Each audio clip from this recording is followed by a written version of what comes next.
Au nom du Père et du Fils et du Saint-Esprit. Amen.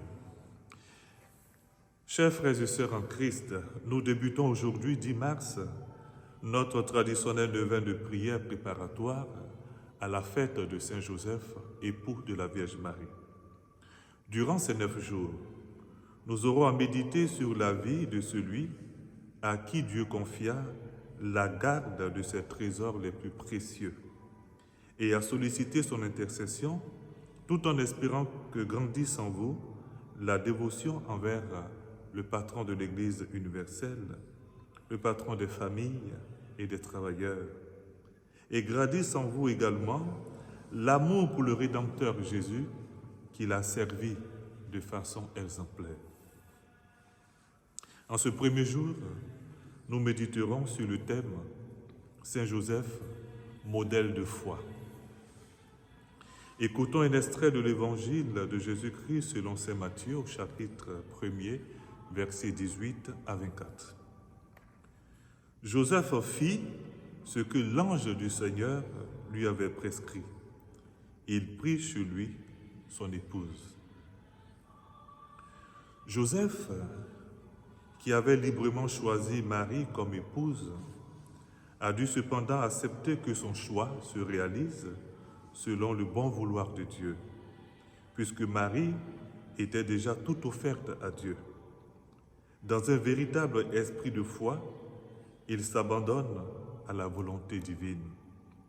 Le Seigneur purifiera alors dans le cœur de Joseph l'amour qu'il a pour Marie, afin de devenir vraiment cet époux chaste, gardien de la Vierge consacrée à son Dieu.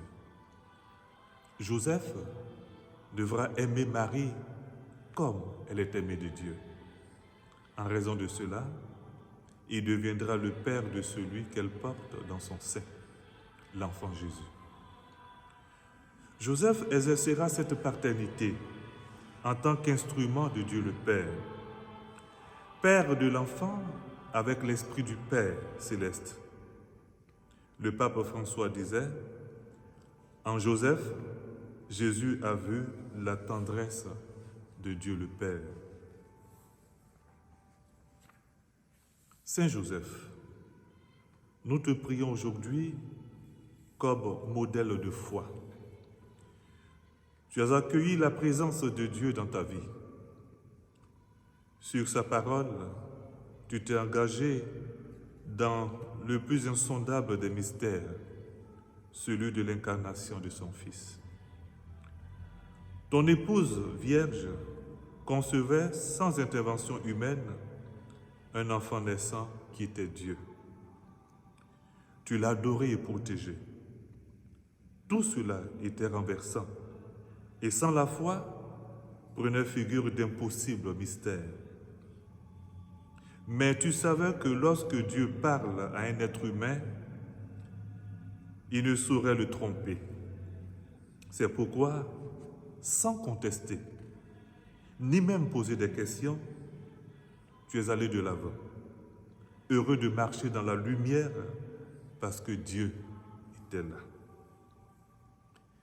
C'est dans cette direction que tu as engagé ta vie à celle de Marie, te pliant ainsi à la volonté divine, ouvrant du même coup toute voie à la réalisation du salut de l'humanité. À notre tour, nous désirons accéder à cette foi qui est la tienne, pour que Dieu habite en nous et que nous soyons fidèles à ses commandements. Nous sommes parfois vacillants dans notre vie chrétienne. Nous croyons en Dieu, au Christ, à l'Église, mais nous vivons souvent en marge de notre foi. Telle que la foi a guidé toute ta vie, Saint Joseph, ainsi, nous désirons qu'elle devienne pour nous la lumière qui nous éclaire sans cesse, le guide de nos actes quotidiens, que par la foi, nous pressentions toujours la main de Dieu dans les événements de nos vies, afin de participer ainsi à son règne de justice. de paix et d'amour. Je vous salue Joseph, vous que la grâce divine a comblé. Le Sauveur a reposé dans vos bras et grandi sous vos yeux. Vous êtes bénie entre tous les hommes, et Jésus, l'enfant divin de votre virginale épouse, est béni.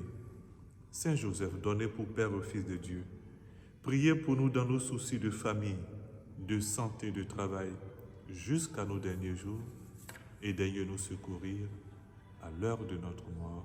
Amen. Que la bénédiction de Dieu Tout-Puissant repose sur vous, au nom du Père et du Fils et du Saint-Esprit. Amen.